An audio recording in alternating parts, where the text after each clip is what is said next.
గజరూపం కల రాక్షసుడు మహాశివుని కోసం ఘోర తపస్సు చేశాడు. అతని తపస్సుకు మెచ్చి పరమేశ్వరుడు ప్రత్యక్షమయ్యి నీకు ఏం వరం కావాలో కోరుకోమన్నాడు.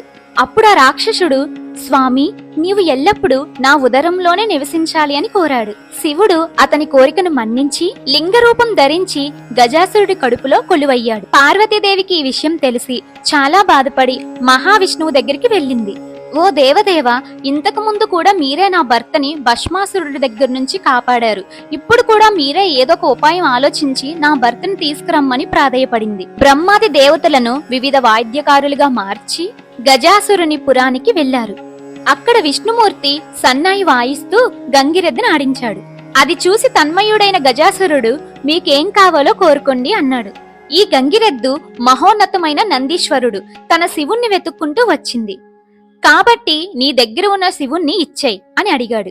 తనకిక మరణం తథ్యమని గ్రహించి తనకొక వరం ఇవ్వమని కోరుకున్నాడు. అదేంటంటే తన శిరస్సును లోకమంతా ఆరాధించేటట్లు అనుగ్రహం ఇవ్వమన్నాడు. అందుకు అనుగ్రహించిన విష్ణుమూర్తి నందికి సైగ చేశాడు. నంది తన కొమ్ములతో గజాసురుణ్ణి చీల్చి చంపాడు.